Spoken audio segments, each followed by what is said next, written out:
चलो, good morning everybody. अभी Newton's law in vector form पहले पढ़ लेते कि what is Newton's law, how it can be express in vector form. तो न्यूटन्स लॉ बेसिक क्या है, what the Newton's law is about. Newton's law is about gravitational force of attraction in between the two masses. कोई दो masses है, ये मास m1 है, ये मास m2 है, इन दोनों में का डिस्टेंस r है, ये दोनों एक दूसरे को अट्रैक्ट करेंगे विथ सम फोर्स से F, this the force of attraction F इतने फोर्स से अट्रैक्ट करेंगे। So this force of attraction in the masses is given by capital G m1 m2 upon r square. ये होगा Newton's law. दोनों masses कितने हैं, कल और एक क्वेश्चन पूछा था मैंने, रेशियो ऑफ मासेस। एक बड़े मास को 10 किलो को दो टुकड़ों में बांट दिया और कुछ पर्टिकुलर डिस्टेंस पे रख दिया, तो उन दोनों में का फोर्स मैक्सिमम कब रहेगा, जब रेशियो ऑफ मासेस, वो जो दो टुकड़े है m1:m2 m2 कितना रहा तो, या फिर m1:m कितना रहा तो, या फिर m2:m कितना रहा तो। उस क्वेश्चन का भी आंसर आपको निकाल के रखना है। एमसीक्यूज पढ़ेंगे तो क्वेश्चन मिलेगा तो आंसर मिलेगा, सोल्यूशन नहीं मिलेगा। सोल्यूशन आप लोगों को बताना है, फिर मैं आपका, बहुत सिंपल है। Same question in the electrostatic भी हमने बताया था, वहां पर भी है। चलो, तो ये हो गया न्यूटन्स लॉ। अब ये दो मासेस के बीच में का फोर्स का मैग्नीट्यूड, इतना फोर्स है। अब इस फोर्स को मुझे वेक्टर फॉर्म में लिखना है। वेक्टर फॉर्म में लिखने के लिए आपको डायरेक्शंस की जरूरत होती है। फोर्स तो वेक्टर है ही, फिर इधर और क्या वेक्टर रहेगा आंसर वेक्टर आने के लिए। मासेस तो स्केलर है, ये जी भी कांस्टेंट है, स्केलर क्वांटिटी है। रहा ये R, what is R for, distance. Distance कहां से गिनने को होना, किसकी तरफ गिनने को होना, दिस पॉइंट से भी, ये पॉइंट समझना है बस। फिर उसके बाद में आप इजीली इसको लिख सकते हैं। वन मोर पॉइंट, जब कभी कोई वेक्टर डिनोमिनेटर में आता तो डिनोमिनेटर में उस वेक्टर का मैग्नीट्यूड, अगर उसका डायरेक्शन लिखनी है तो in the form of R cap, R bar लिखा जाता है। तो now distance from 1 to 2, 2 to 1, 1 से 2 डिस्टेंस कब गिनना, 2 से 1 डिस्टेंस कब गिनना। I am saying directional distance from 1 to 2, distance scalar है, फ्रॉम 1 to 2 उसकी डायरेक्शन है। Distance from 2 to 1, distance scalar है, 2 to 1 उसकी डायरेक्शन हो गई। सो 1 to 2, 2 to 1 ये डायरेक्शंस इंडिकेट करेगा। लेकिन कब 1 to 2 गिनना, कब 2 to 1 गिनना, ये आपको समझना है। अब जब सपोज एक बॉडी कोई दूसरी बॉडी के ऊपर फोर्स लगाती है, तो if one body is exerting force on any other body, I will take one body like a sun. Solar system में सन सभी प्लैनेट पे फोर्स लगाता है। ये सन, ये इधर सबसे पहला मर्क्यूरी, दूसरा वेनस, ये तीसरा ज्यादा डिस्टेंस पे Earth, Mercury, Venus, like this, अलग अलग प्लेन में अलग अलग डिस्टेंस पे है। Sun is attracting Mercury, sun is attracting Venus, sun is attracting Earth. Now I have to calculate the force of sun on Mercury. Force of Sun on Mercury. Sun will attract Mercury. So direction of force will be towards Mercury, ki towards Sun. Sun is attracting Mercury. So direction of attraction of Sun on Mercury will be directed towards what? Towards Sun ki towards Mercury. Sun Mercury को अपनी तरफ खींच रहा है. Definitely direction is towards the Sun. Then what about this Venus? Sun is attracting Venus also. Sun Venus को भी अपनी तरफ अट्रैक्ट कर रहा है, direction of force is towards sun again. Sun is attracting Earth also, direction of force again towards the Earth, towards the sun. तो every time direction is towards the source, जो attract कर रहा है उसकी तरफ डायरेक्शन रहेंगी। क्योंकि मुझे फोर्स ऑफ सन निकालना था, force of sun on Mars Mercury, force of sun on Venus, force of sun on Earth, ऐसे निकालने थे। इसलिए फोर्स ऑफ सन है, इसलिए टुवर्ड्स सन है, क्योंकि अट्रैक्टिव है। अब डिस्टेंस कहां से गिना जाएगा, डिस्टेंस कहां से गिना जाएगा, फोर्स किसका निकालना है, सन का, किसके ऊपर, मर्क्यूरी के ऊपर, वेनस के ऊपर, like this.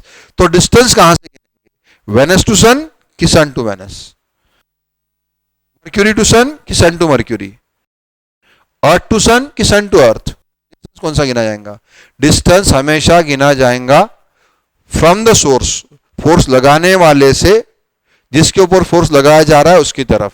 Distance will be measured from the source of the gravitational field to the body on which the force is being applied. लगाने वाले से लगने वाले की तरफ फोर्स कौन लगा रहा है? सन। किस पे लगा रहा है? तो distance is measured from sun here. Distance हमेशा फोर्स लगाने वाले से गिना जाएगा। ये सन वेनस मार्स मर्क्यूरी को खींच रहा है। Distance of Mercury from sun, distance R from sun to Mercury. Distance of Venus from sun to Venus, distance of sun, distance of Venus from sun. R for distance किसका? Venus का। किससे? सन से।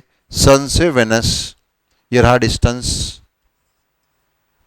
फिर distance of Earth from the sun, distance of Earth from sun, sun to Earth distance, ये रहा distance. ये distance with direction आ गया। अब distance from sun to Mercury, distance from sun to Venus, distance from sun to Earth. तो ये इसको बोलेंगे अब distance with direction. Vector. This displacement vector and this force vector, this force of sun on earth, from earth to sun, force की direction, force of sun on earth is directed from earth to sun, force of sun on mercury is directed from mercury to sun, force of sun on venus is directed from venus to sun. All forces are directed towards sun, mercury to sun, venus to sun, earth to sun. All displacement vectors are from sun to mercury, sun to venus, sun to earth, like this. So this displacement vector R, ye force is always towards the body which is exerting the force, and displacement vector is always from the body which experiences the force. Displacement force is directed towards the body exerting the force, जो body exert कर रही है उसकी तरफ रहेंगे force की direction, and direction of displacement vector always towards the body experiencing the force और from the body applying the force. यहां सन फोर्स लगाने वाला था इसलिए सन से डिस्टेंसेस गिने, सन फोर्स अप्लाई करने वाला था, सारे फोर्सेस टुवर्ड्स सन है। All forces towards the body applying the force and all distances from the body applying the force. तो ये दोनों वेक्टर एक दूसरे के अपोजिट रहेंगे हमेशा, ये दोनों वेक्टर अपोजिट रहेंगे, एक ही इक्वेशन में आएंगे, एक दूसरे के अपोजिट रहेंगे। That should be indicated by one sine so that their opposite direction should be indicated. So to indicate such negative opposite direction we use which sign? Negative sign. Now we'll write again Newton's law in vector form. ये आपको MCQs में काम का है, numerical में ज्यादा काम का नहीं है। Newton's law in vector form. पहले इन मैग्नीट्यूड लिख लेता हूं मैं। इन मैग्नीट्यूड दो मासेस है, इनके बीच में का मुझे फोर्स निकालना है। एक मास m1, एक मास m2, m1 m2, दोनों में का डिस्टेंस r। ये दोनों एक दूसरे को अट्रैक्ट कर रहे हैं, they are attracting each other. एक कैरेक्टरिस्टिक और ये this gravitational force is the action reaction force. जितना m1 m2 को उतना ही m2 m1 करता। Both this masses attract each other with the equal force, मतलब force of 1 on 2 and 2 on 1 is equal. In magnitude the force will be given by force of either 1 on 2 or 2 on 1 equal रहेंगे, that is g m1 m2 upon r square। ये होगा in magnitude. अब मुझे इन vector form लिखना है। इन vector form अगर लिखना है तो वेक्टर मतलब यहां डायरेक्शंस आएंगे। Let us find first of all the force of 1 on 2। 1 का फोर्स 2 पे कितना लग रहा है वो निकालते पहले। तो 1 का फोर्स, फोर्स कौन लगा रहा है? 1 किस पे? 2 पे, वही मासेस है। अब मुझे सिर्फ 1 का 2 को कितना अट्रैक्ट कर रहा है निकालना है। 1 इज अट्रैक्टिंग 2, तो what will be direction of force? अब मुझे 1 का फोर्स निकालना है, 2 के बारे में बाद में सोचूंगा। Force of 1 on 2, 1 is attracting 2, मतलब डायरेक्शन अट्रैक्ट कर रहा है उसकी तरफ। अब मुझे फोर्स ऑफ 1 निकालना है, तो ये होगा फोर्स डायरेक्टेड फ्रॉम 2 to 1। ये समझा क्या? 2 to 1 मतलब फोर्स की डायरेक्शन कहां है? 1 की तरफ, क्योंकि फोर्स 1 का है। सो what you can say F21 bar is what? Force of m1 on from M2 to M1, force of M1 on M2 from what? From M2 to M1, ये उसकी डायरेक्शन हो गई। ये फोर्स है F21। अब force कौन लगा रहा है यहाँ पे? किस पे? 2 पे। अब रहा सवाल डिस्टेंस गिनने का। यहाँ सन ने फोर्सेस लगाए, सन से डिस्टेंसेस गिने थे, सारे फोर्सेस टुवर्ड्स सन थे। यहाँ अभी मैं 1 का फोर्स ले रहा हूँ, फोर्स ऑफ 1 है इसलिए 1 की तरफ है। अब 1 लगा रहा है तो डिस्टेंस कैसे गिनना? डिस्टेंस हमेशा फोर्स लगाने वाले से गिनना। अब फोर्स कौन लगा रहा है? 1। तो distance is to be measured, that distance with direction the displacement vector is to be taken from 1 R12 bar. Is that clear? R is the displacement vector from 1 to 2. मतलब डिस्प्लेसमेंट वेक्टर कहां से कहां? 1 से 2 की तरफ। ऐसा क्यों? क्योंकि डिस्टेंस हमेशा किससे गिना जाएगा? फोर्स लगाने वाले से। फोर्स किसकी तरफ रहेगा? फोर्स हमेशा किसकी तरफ रहेगा? जिसका फोर्स है उस force is always directed towards the mass exerting the force, and displacement vector always from the mass exerting the force. Force towards distance from the mass exerting the force. So what is now R12 bar? So R12 bar is the displacement vector. R12 bar is displacement vector from what? R12 bar is displacement vector from M1 to M2, क्योंकि force M1 का है।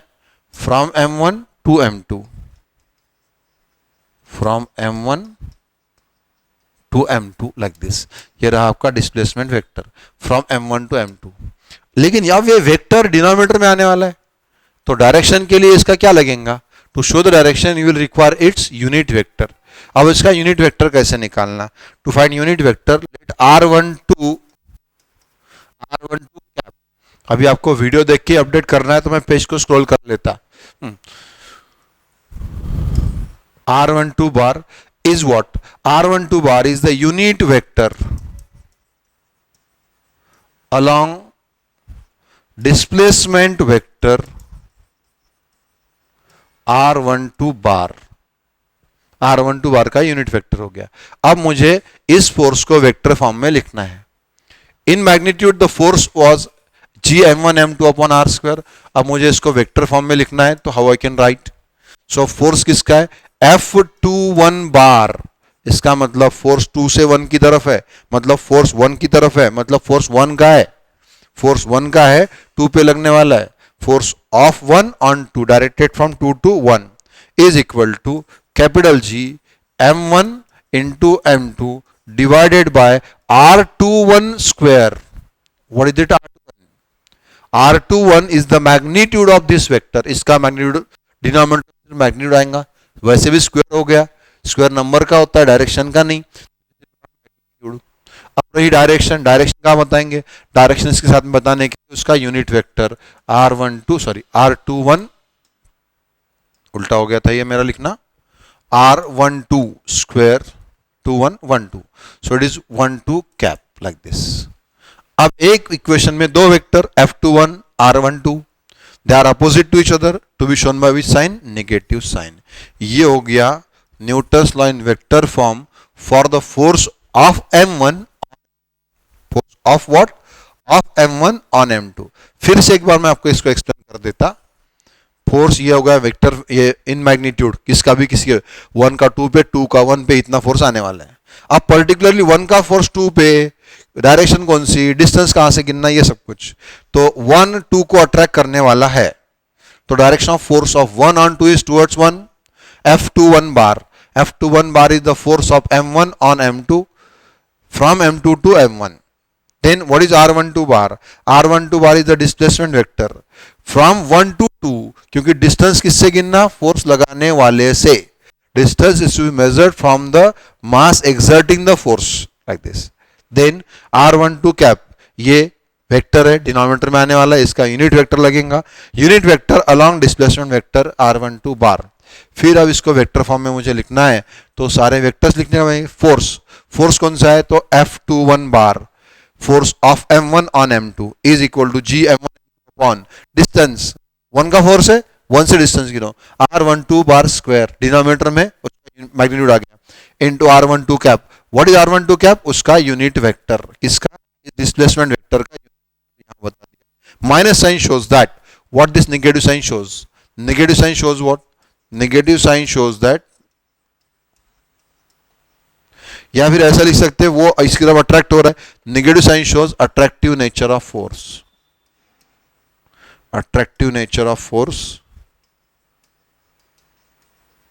Also negative sign shows that, what negative sign shows, what negative sign shows, negative sign क्या show करता है? और negative sign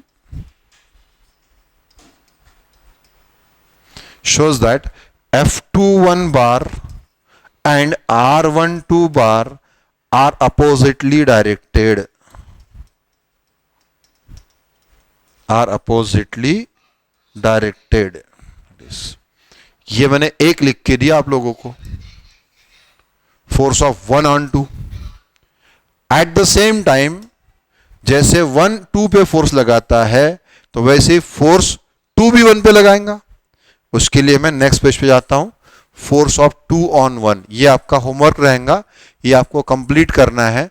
अब मास m2 जो है वो m1 को अट्रैक्ट करेगा, जितना m1 ने m2 को अट्रैक्ट किया उतना ही m2 m1 को अट्रैक्ट करेगा। सो फिर ये m2 is attracting m1 like this, m2 ने m1 को खींचा, ये होगा force from 1 to 2। Force from 1 to 2 मतलब किसका फोर्स किसके ऊपर? Force of 2 on 1, gravitational force of m2 acting on m1 directed from m1 to m2, आपको वहां लिखना है। फिर अब फोर्स लगाने वाला m2 है, फोर्स लगाने वाला m2 है तो डिस्टेंस गिनना, लगाने वाले से कौन लगा रहा है? फोर्स m2, तो डिस्टेंस अब m2 से m1 की तरफ गिना जाएगा।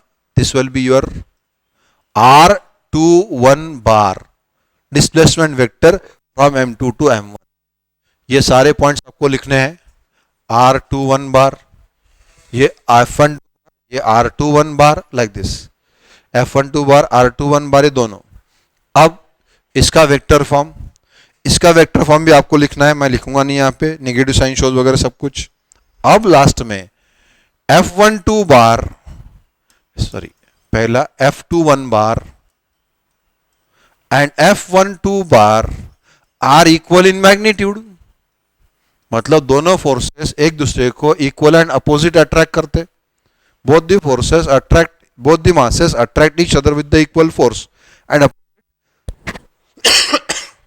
directions. That magnitude is simply G m1 m2 upon r square, but f21 bar is not equal to f12 bar due to opposite directions. Directions opposite है इसलिए वो अट्रैक्ट नहीं करते, they are not attracting each other because of this condition. So f12 bar f21 bar like this. So what you can write, f12 bar f21 bar दोनों, so दोनों equal नहीं है but direction opposite हम show कर सकते हैं, minus f12 bar like this, ऐसे लिख सकते हैं इनको। सो ये होगा सब कुछ about the Newton's law in vector form.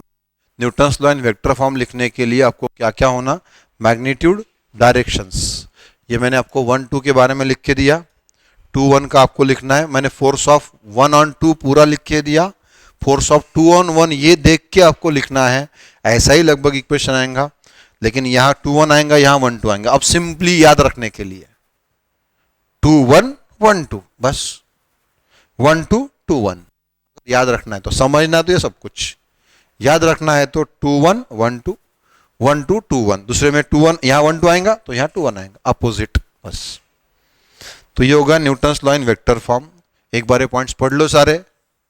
Newton's law in vector form लिखने के लिए क्या क्या लिखा मैंने, go through all this points. अभी न्यूटन्स लॉ के कुछ न्यूमेरिकल्स करते। कल मैंने आपको न्यूट्रल पॉइंट के बारे में बोला था कि what is neutral point. Neutral point आपको फिर से पढ़ना है इन द लेसन इलेक्ट्रोस्टैटिक्स, ये आपको कंप्लीट करना है 2 का 1 पे, you have to complete this. बाद में मैंने दोनों का रिलेशन लिख दिया, they are action reaction force. Gravitational force ये एक्शन रिएक्शन फोर्स है। इसका मतलब क्या, इसका सीधा सा मतलब है, अच्छा ये बताओ, अर्थ को आप खींचते हो कि अर्थ आपको खींचती है? अर्थ पुल्स योर सेल्फ कि you pull the Earth? What everyone will say कि अर्थ हमको खींचती है, बट इन फैक्ट अर्थ का जितना फोर्स आप पे है उतना ही आपका फोर्स अर्थ पे है। The force of Earth on yourself and force of your on the Earth are equal and opposite. ये दोनों फोर्सेस इक्वल एंड अपोजिट है दोनों। तो इसका मतलब अर्थ को फिर अर्थ हमारी तरफ क्यों नहीं आती, हम अर्थ पे क्यों गिरते जाके? तो naturally difference of the mass is there, acceleration due to gravity, ये सारे फैक्टर आगे आपको आएंगे। तो ये होगा न्यूटन्स लॉ के बारे में, Newton's law in vector form. अब न्यूटन्स लॉ के न्यूमेरिकल्स के बारे में कुछ पढ़ते हैं, उसमें न्यूट्रल पॉइंट क्या है इसको एक बार पढ़ लेते हैं। न्यूट्रल, न्यूट्रल मतलब क्या? न्यूट्रल वर्ड कहाँ आता है अभी? वो positive proton, negative electron, neutron neutral, वो इलेक्ट्रिकली न्यूट्रल। यहां न्यूट्रल का मतलब होता है no force acting, net force must be zero, कि उसके ऊपर नेट फोर्स नहीं है, there is no net force acting on a body, said to be in the neutral position. दो मासेस आपको गिवन है, न्यूट्रल पॉइंट। न्यूट्रल पॉइंट कहां मिल सकता है? अब कोई दो मासेस है, m1 है, इधर कोई m2 है, मैंने राउंड निकाला, इसका मतलब वो बॉडी नहीं, आपको हमेशा पॉइंट मासेस ही समझना है। फिर बच्चे बोलेंगे अर्थ क्या एक पॉइंट है क्या, सन क्या एक पॉइंट है क्या, तो बहुत बड़े बड़े है, उनको पॉइंट कैसे समझना? Compare there sizes and distance between them. अगर उनकी साइजेस और डिस्टेंस को कंपेयर करेंगे तो वो डिस्टेंस के सामने उनकी साइज कुछ भी नहीं है। That's why they are considered as a particle, sun as a particle, earth as a particle, and distance are taken between their centres, centre of sun to the centre of earth. ये neutral point के बारे में क्या उसको पढ़ लेते हैं। दो मासेस है, देयर आर टू मासेस है, m1 and m2 exerting the force on each other. ये मास हो गया m1, ये मास हो गया m2, ये दोनों एक दूसरे को अट्रैक्ट कर रहे हैं, दोनों का ग्रेविटेशनल फोर्स निकाल सकते हैं न्यूटन्स लॉ। अब सपोज कोई एक मास है, मैं आपको इसके बारे में अर्थ और मून का भी दूंगा, जिसका अच्छा यूज होता है while launching the satellite of moon from the earth, like this, जो करके बताया। तो m1 m2 दो मास है, एक दूसरे को अट्रैक्ट कर रहे हैं। थर्ड कोई मास है, थर्ड कोई मास है, ऐसा इमेजिन करते पहले कि दोनों मासेस ये इक्वल इक्वल है, ये भी 10 किलो है, वो भी 10 किलो है, जो भी है दोनों मासेस इक्वल है। तीसरा छोटा सा मास, छोटा सा मास 50 ग्राम का, 100 ग्राम का, जो भी है, छोटा सा मास मैंने यहां इसके पास में रख दिया, ये 10 के पास में है, वो 10 से दूर है। ये 10 से अगर पास में है तो attraction of this 10 will be more, attraction of that 10 will be less. तो net force on this mass will be 0 कि नॉन 0? वही ये दोनों इक्वल है, बरोबर दोनों के बीच में रख दिया, ये भी अट्रैक्ट करेगा, वो भी अट्रैक्ट करेगा इसको, ये मास m तो कॉमन है दोनों के लिए। तो दोनों का gravitational force acting on this third mass is equal in magnitude, opposite in direction. तो what is the net force? वैसे ही अगर ये मासेस अनइक्वल होते तो अकॉर्डिंग टू डिस्टेंस हम इसको रख सकते थे। न्यूट्रल पॉइंट मतलब जहां पर दो बॉडीज के बीच में थर्ड मास को रखना, जहां रखने से उसके ऊपर का नेट फोर्स 0 होगा। ये 3 मासेस के बीच में भी हो सकता है, 4 के बीच में भी हो सकता है, 10 के बीच में भी हो सकता है। If vector sum of all gravitational forces acting on a body is 0, then that point is said to be neutral point. तो अभी दो मासेस के लिए हम निकाल रहे हैं, दो मासेस, ये m1 है, ये m2 है। एग्जांपल एक्सप्लेन कर देता, ये रही अर्थ, ये रहा मून, अर्थ और मून, और थर्ड जो मास है आप खुद हो, आपको चल के जाना है। अभी आप अर्थ पे हो, अभी हम लोग अर्थ पे है। Do you feel the force of attraction of moon? Force of attraction of moon experience करते क्या?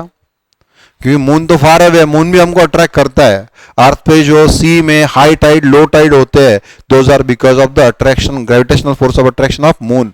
तो मून का इफेक्ट होता है अर्थ पे, लेकिन that force is negligible, we can not experience it because very close to earth and far away. चलो moon की तरफ चलना शुरू कर देते, मून की तरफ जाना शुरू कर देते। पहले अर्थ के पास में हम लोग अर्थ का फोर्स एक्सपीरियंस करते, मून तो काफी दूर है, मून का इफेक्ट मालूम भी नहीं पड़ता है, लेकिन मालूम नहीं पड़ता। ऐसा बोलेंगे कि अर्थ पे उसका इफेक्ट बहुत कम है। अब जैसे जैसे आप अर्थ से दूर जाना शुरू करेंगे, मतलब किसके पास जाना शुरू कर दिया आपने, अर्थ से दूर जा रहे हैं, किसके पास में जा रहे हैं, उनके पास में जा रहे हैं, force is inversely to r square, जिससे डिस्टेंस बढ़ेगा उसका फोर्स कम होगा, जिससे डिस्टेंस कम होगा उसका फोर्स बढ़ेगा। चलो अब मून के पास पास पास पास और दूर गए, तो अर्थ से दूर जाते वक्त अर्थ का जो ग्रेविटेशनल फोर्स है उधर से मून का ग्रेविटेशनल फोर्स है, हम अर्थ से दूर जा रहे हैं, किसका फोर्स कम होते जाएगा, किसका फोर्स बढ़ते जाएगा। पहले तो मून का फोर्स बिल्कुल नहीं जैसे ही है, अर्थ का फोर्स है मैक्सिमम, अर्थ से दूर गए अर्थ से थोड़ा कम हो गया, मून का थोड़ा सा बढ़ गया, हल्का हल्का सा लग रहा है सपोज, और दूर गए अर्थ का और कम हो गया, मून का और बढ़ गया, और दूर गए अर्थ का और कम हो गया, मून का और बढ़ गया, और दूर गए अर्थ का और कम हो गया। ऐसा आगे जाते जाते जाते जाते एक पॉइंट ऐसा आएगा कि जहां पर अर्थ का फोर्स ऑफ अट्रैक्शन और मून का फोर्स ऑफ अट्रैक्शन दोनों इक्वल हो जाएंगे, अपोजिट तो है ही, लेकिन यह पॉइंट अर्थ से काफी दूर रहेगा, मून से थोड़ा पास में रहेगा, क्योंकि मून का मास कम है, अर्थ का मास ज्यादा है। अब यहां जाने के बाद यह पॉइंट ऐसा मिला जहां पर जितना force of attraction of Earth उतना ही force of attraction of moon है, force of attraction of Earth and moon दोनों इक्वल है। यहां पर दोनों अगर यहां इक्वल है तो नेट फोर्स कितना हो जाएगा, इधर से अर्थ खींच रही है उधर से मून खींच रहा है बॉडी को, तो नेट फोर्स कितना हो गया वहां पे, zero. Forces are present but net force is zero, such point is called as neutral point, इस पॉइंट को कहा जाता न्यूट्रल पॉइंट। तो ये न्यूट्रल पॉइंट हो गया अर्थ और मून के बीच में का। ऐसे ही पॉइंट होता है वह लॉन्चिंग, जब इसरो ने कुछ साल पहले अर्थ से लॉन्च किया था सैटेलाइट फॉर द मून, उसमें इस पॉइंट का यूज किया जाता। कैसे, जैसे अर्थ से पहले लॉन्च करते तो सैटेलाइट डायरेक्ट सीधा मून की तरफ लॉन्च नहीं करते, अर्थ से फेंक दिया मून की तरफ, no, it is initially gone increasing in the radius, elliptical orbit में रेडियस बढ़ते जाते उसकी, श्रीहरिकोटा से लॉन्च किया, फिर रेडियस बढ़ती गई बढ़ती गई बढ़ती गई, यहां पे आ गया न्यूट्रल पॉइंट पे। आने के बाद में वहां पर और with the help of some rockets इसको और चेंज की जाती डायरेक्शन, अब न्यूट्रल पॉइंट है। न्यूट्रल पॉइंट मतलब अर्थ का भी फोर्स नहीं है, मून का भी फोर्स नहीं है, यहां से डायरेक्शन चेंज करके इसको मून के अराउंड घुमा देते लाइक दिस, ये neutral point. So this neutral point is used while explaining about what, neutral point को यूज किया जाता to launch the satellite around the moon from the earth. Is that clear what is neutral point? अब इन दोनों में के बीच में हम न्यूट्रल पॉइंट निकालते हैं। अर्थ बड़ी थी, मून छोटा था, अर्थ से दूर मून के पास न्यूट्रल पॉइंट मिलता जहां दोनों बॉडी का फोर्स इक्वल एंड अपोजिट हो जाता। अब suppose third mass, some mass m is here, कुछ मास m यहां रखा हुआ है, इसका डिस्टेंस इधर से x है, दोनों का डिस्टेंस r था, तो इधर से कितना डिस्टेंस बचा, r minus x, like this. अब अगर ये न्यूट्रल पॉइंट है, न्यूट्रल पॉइंट अगर है तो दोनों का force, force of m1 is f1, force of m2 is f2, on that m should be opposite. So at neutral point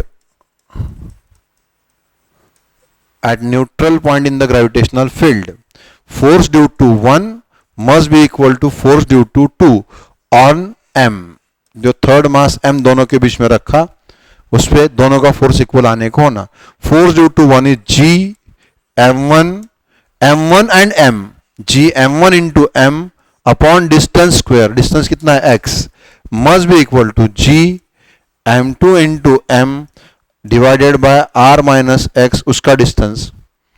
f1 निकालने के लिए ये डिस्टेंस, f2 निकालने के लिए डिस्टेंस, ये दोनों फोर्सेस इक्वल रहेंगे, अपोजिट तो होंगे ही, तो न्यूट्रल पॉइंट मिलेगा। g cancel, mm cancel, m1 upon x square, formula याद नहीं रखना, प्रोसेस याद रखना, m2 upon r minus x whole square equal to, so now m1 upon m2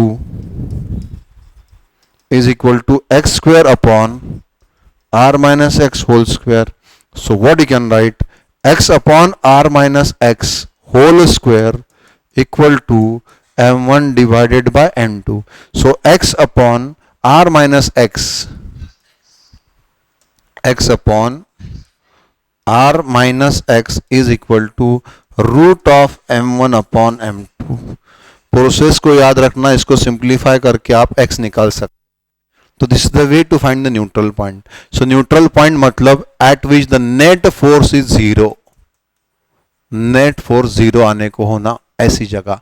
net force zero कब आएगा, जब बॉडी के ऊपर दो या दो से ज्यादा फोर्सेस लगेंगे।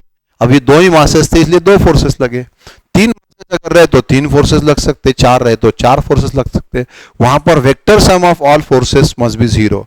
अगर ट्रायंगल का एग्जांपल लिया हमने, ट्रायंगल के तीन कॉर्नर पे तीन मासेस है, चौथा मास बरोबर उसके सेंट्रॉइड पे रख दिया तो वहां पर भी न्यूट्रल पॉइंट आ सकता है। तो न्यूट्रल पॉइंट मतलब the point eight which net force become zero. तो ये अबाउट द न्यूट्रल पॉइंट, इसके बारे में कि what is neutral point. Now about ये न्यूट्रल पॉइंट के बारे में, ये आपको अभी मैंने एक्सप्लेन किया अर्थ के बीच में का, दोनों के बीच में का, ये हुआ Newton's law in vector form, neutral point दोनों के बारे में। अब कुछ न्यूमेरिकल्स के बारे में पढ़ते, जो कॉम्बिनेशन ऑफ मासेस, दो मासेस, तीन मासेस, चार मासेस रहेंगे तो how to calculate that force, उनके बीच में का फोर्स कैसे कैलकुलेट करना। पहले अनइक्वल फिर इक्वल लेते हैं। Let the side of triangle is L. What is the force due to M2 and M3? Force due to M2 and M3 on M1, ये आपको निकालना है in magnitude and direction. M1 को अब दो लोग अट्रैक्ट करेंगे, M1 में भी अट्रैक्टेड बाय M2, ये किसका फोर्स हो गया, M2 का, किस पे, M1 पे, डायरेक्टेड फ्रॉम 1 to 2, फोर्स 1 2, इसका मतलब force directed from 1 to 2, that is force of 2 on 1। वैसे उधर से ये रहेगा फोर्स किसका, 3 का, 3 भी उसको अट्रैक्ट करेगा, F13 bar. What is F13 bar, force from 1 to 3, 1 से 2, 3 की तरफ, 1 से 2 की तरफ। दोनों फोर्सेस इंडिविजुअली लेना, पहले दोनों फोर्सेस निकाल लेते। What is F12 bar, F12 bar is nothing but capital G M1 M2 divided by R, R is L here, distance is L, side of the triangle L square, ये एक force हो गया directed from 1 to 2। वैसे ही F13 बार कितना आएगा, वो 13 उधर का, तो G M1 M3 upon L square, ये दो फोर्सेस आ गए। आपको रिजल्टेंट निकालना है, ये दो फोर्सेस का रिजल्टेंट कहीं तो भी दोनों के बीच में रहेगा, एग्जैक्टली मिडवे नहीं रहेगा। एग्जैक्टली मिडवे कब रहेगा, अगर दोनों इक्वल रहे तो, दोनों तरफ के फोर्स इक्वल है तो रिजल्टेंट दोनों के एग्जैक्टली मिडवे रहेगा। नाउ F12 बार F13 बार, ये दोनों के दोनों जो फोर्सेस गिवन है। नाउ अबाउट रिजल्टेंट निकालना है, दो फोर्सेस मालूम हो गए, एक फोर्स M1 पे, एक फोर्स इधर है, सपोज ये रहा आपका F12 और ये रहा आपका F13। रिजल्टेंट निकालना है by law of parallelogram of vectors, ये रहेगा आपका resultant force. Resultant force F कैसे निकलेगा, इन दोनों में का एंगल पता है, एंगल अगर इक्विलैटरल ट्रायंगल है तो 60 है, by law of parallelogram of vectors F equal to under root of F12 square plus F13 square plus twice of F12 F13 into cos theta. पता है ये law of parallelogram of vectors, by law of parallelogram of vectors resultant is r equal to a square plus b square plus twice ab cos theta। यहाँ theta पता रहेगा अगर triangle given है तो। ये इस तरह से आप फोर्स निकाल सकते हो, डायरेक्शन निकाल सकते हो। डायरेक्शन निकालनी है तो tan अल्फा का फार्मूला है by law of parallelogram, tan alpha किसके साथ में एंगल, किसके साथ में होना, 1 के साथ में होना कि 2 के साथ में होना, ये आपने लिखना है। अब अगर बाई चांस ये दोनों मासेस इक्वल है तो, तीनों मासेस अगर इक्वल है तो इफ नाउ इसी क्वेश्चन को if M1 equal to M2 equal to M3 placed on a triangle, M1 M2 M3 तीनों इक्वल है और इनको ट्रायंगल पे रख दिया तो क्या, if they are placed on a triangle all this three are equal, तीनों इक्वल है, तीनों को ट्रायंगल के तीन कॉर्नर्स पे रख देंगे, फिर फोर्स निकालेंगे, ये भी M, ये भी M, M1 M2 M3 तीनों इक्वल अगर है, ये तीनों अगर इक्वल है से इक्वल टू M, तो फोर्स 1 2 फोर्स 1 3 दोनों इक्वल रहेंगे, G M M upon L square, G M square upon L square, M1 is M, M2 is M, M3 is M, like this.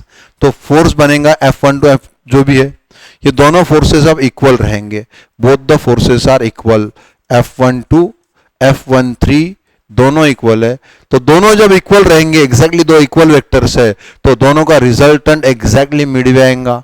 Exactly Midway मतलब ये angle 30 होगा और ये भी angle 30 होगा अगर ये इक्विलैटरल ट्रायंगल है तो अब इस केस में आपको लॉ पैरेललोग्राम से ही निकाल सकते, लेकिन डायरेक्ट भी निकाल सकते। कैसे?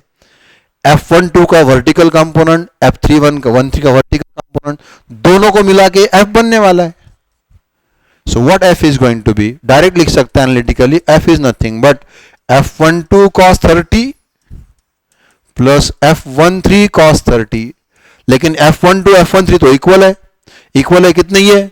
सो it is nothing but F12 F13 के लिए F12 लिखता, cos 30 सेम है, F12 equal to F13, so it is twice of F12 cos 30। या F12 लिखूं या F13 लिखूं सेम है, ट्वाइस की होगा, सिर्फ एडिशन हो गई। So it is twice of F12 कितना है? GM square upon L square. cos 30 कितना होता है?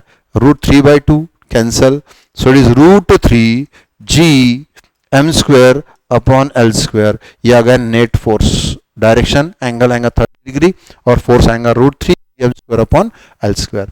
तो ये अगर मासेस इक्वल रहे तो डायरेक्ट ये ऐसा रिजल्ट आता, अनइक्वल मासेस रहे तो आपको लॉ ऑफ पैरेललोग्राम से उसका आंसर निकालना पड़ता। 3 मासेस थे, किसी एक पे निकाला, अब यहाँ 3 का 1 पे निकाला। कभी ऐसा पूछ सकते फोर्स ऑफ 1 and 2 on 3, तो इधर आएगा फोर्स, ये इधर ये इन दोनों का रिजल्टेंट आएगा। 2 पे निकालना तो इन दोनों का रिजल्टेंट आएगा। तो किसी एक पे रिमेनिंग 2 का पूछते। ट्रायंगल में ही ऐसा भी पूछ सकते इन ट्रायंगल इटसेल्फ कि अगर 3 कॉर्नर पे 3 मासेस है, एट द 3 कॉर्नर या 3 मासेस के लिए होमवर्क है। वाह, ये पहला क्वेश्चन आप लोगों को कितना समझा। अब यहां पर एक 5 किलो का मास है, M1 is of 5 kg, M2 and M3 दोनों 10-10 किलो के हैं। M2 is 10 kg, M3 is 10 kg, मतलब ये दो इक्वल है, वो थर्ड। अगर उसको निकालना है तो फिर 10 का 5 पे इक्वली फोर्स आएगा, रिजल्टेंट बरोबर बीच में आएगा। लेकिन मुझे ये नहीं पूछना, कुछ और पूछना है। सेंट्रॉइड ऑफ द ट्रायंगल, ये सेंट्रॉइड ऑफ द ट्रायंगल है, थोड़ा ज्योमेट्री का पार्ट लगेगा। सेंटर का डिस्टेंस कितना होता है एजेस से, कॉर्नर से, लाइक दिस। यहां पर एक 1 kg का मास रख दिया, कितना? 1 kg का मास रख दिया यहां पे। At the centroid one mass m of 1 kg is placed. ये फिगर में जो अरेंजमेंट है इसकी वजह से इसके ऊपर फोर्स आपको निकालना है। देखते कितने लोग कैसे निकालते। तो पहले तो आपको डिस्टेंस मालूम लगेगा, ये कॉर्नर से A B C और ये सेंट्रॉइड है सो O। आपको B से O कितना होता है, A से O कितना, ये पहले मालूम होना, बाद में आगे की बात। ये ज्योमेट्री का पार्ट है। आप लोग तो 11वीं में आगे बहुत होशियार है, सब मालूम है आप लोगों को ये। तो ये आप लोगों को ये डिस्टेंस, इसका फोर्स निकालना F2, इसका निकालना F3, इसका निकालना F1, फिर रिजल्टेंट निकालना। 3 फोर्सेस है। लॉजिक लगाएंगे तो जल्दी आएगा, ज्यादा दिमाग लगाएंगे तो बहुत टाइम लगेगा और आएगा भी चांसेस कम है। लॉजिकली सोचो तो जल्दी आता है इसका। ये ट्रायंगल का एक होमवर्क आप लोगों के लिए। अब ऐसे ही स्क्वायर पे लेते, स्क्वायर के 4 कॉर्नर पे 4 मासेस रख देते। Side of the square is से L। If M1 equal to M2 equal to 10 kg each and M3 equal to 20 kg, calculate force on M. Side of square is say L equal to say 10 metre. करो solve, देखते कितने लोग करते। तो resultant निकालना है पूरा इन forces का। देखो M1 इस M को अट्रैक्ट करेगा, मैं इसको F1 बोलता, फोर्स ड्यू टू 1।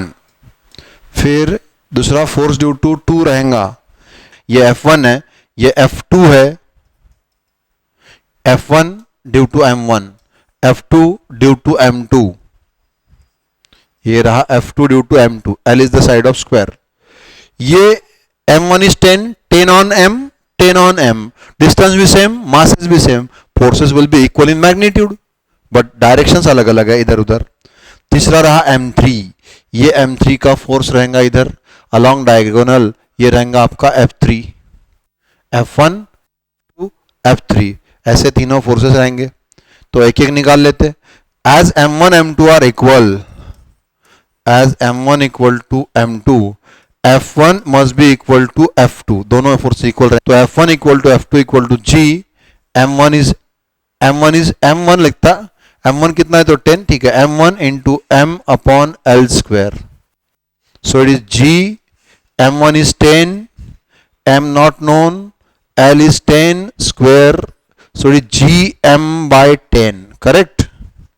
ये आ गया F1 एंड F2, G की वैल्यू नहीं डालता मैं अभी मुझे निकालना है F3, F3 मतलब force of M3 on this M, F3 equal to G, M1 यहां लिखा था, यहां M3 आएगा, M3 इंटू M अपॉन ये डिस्टेंस है डायगोनल ऑफ द स्क्वायर, कितना आता है diagonal of the square, it is √2L इसका स्क्वायर। अब G, M3 इज 20, M3 20 है, M मालूम नहीं, √2 का स्क्वायर 2, L इज 10 उसका स्क्वायर, 100 ये होगा 200, 220 10, तो F3 कितना आ गया, GM by 10, F1 F2 दोनों मालूम हो गए, GM by 10, वो भी कितना है तो GM by 10, लेकिन अब ये रिजल्टेंट नहीं हुआ। I will draw one more diagram for this one now, how to calculate that resultant. अभी मुझे F1 F2 F3 तीनों मालूम हो गए, अब मुझे रिजल्टेंट निकालना है। इधर है आपका F2, इधर है आपका F1, दोनों इक्वल है, और इधर है आपका F3, ये आपका F3 है। तो पहले मैं इस F1 और F2 का रिजल्टेंट निकाल लेता हूं। F1 F2 दोनों इक्वल है, GM by 10 ये निकला हुआ है, F1 F2 दोनों इक्वल है, F1 F2 इक्वल है, तो इन दोनों का पहले रिजल्टेंट निकाल लेता हूं, फिर वहां F3 प्लॉट करूंगा। F1 F2 इक्वल होने की वजह से इन दोनों का रिजल्टेंट एग्जैक्टली मिडवे आएगा। ये आ गया रिजल्टेंट किसका, F1 और F2 का, कितना आएगा, ये भी F लेता हूं, इसको भी F लेता हूं, तो ये आएगा √2 टाइम्स ऑफ F, ये F2 ये F1, ये resultant under root of F1 square plus F2 square, दोनों इक्वल है, तो under root of F square plus F square that is √2F, तो ये √2F आएगा इन दोनों का रिजल्टेंट। तो और कौन बाकी है इधर, F3, इसी डायरेक्शन में F3 है। What about that resultant force will be, ये रिजल्टेंट फोर्स कितना आएगा, resultant force R is nothing but resultant force are F1 and F2 इनका रिजल्टेंट प्लस F3 उसी डायरेक्शन में, F1 F2 का रिजल्टेंट कितना है तो √2 टाइम्स ऑफ F1 और √2 times of F2 plus F3, तो √2 टाइम्स ऑफ F1 कितना है GM by 10, F1 is nothing but GM by 10 plus F3 कितना है, F3 is also GM by 10, F3 is also GM by 10, so it is now √2 plus 1 into GM by 10, ये आ गया resultant force, से F लिखूंगा मैं इसको, ये resultant force F इतना आएगा, लाइक दिस, ऐसे निकालना था। अगर M की वैल्यू गिवन होती आपको तो आंसर आ जाता, G तो मालूम है 6.67 to the power of -11। एक होमवर्क आप लोगों को पहले लिख लो आप लोग, अब नियरली ऐसा ही, side of square 10 metre, M1 equal to M3 equal to 10 kg, M2 equal to M4 equal to 20 kg each, and side of square is 10 metre. अभी आपको फोर्स निकालना है, find force on M1 due to all other masses. ये question आप note down कर लो, ये आपको सॉल्व करना है। अभी न्यूटन्स लॉ में और कुछ न्यूमेरिकल, जो न्यूमेरिकल्स हम लोग कल पढ़ेंगे, तो ये न्यूटन्स लॉ के कुछ क्वेश्चन हो गए, बाकी क्वेश्चंस कल पढ़ेंगे। ठीक है, थैंक यू।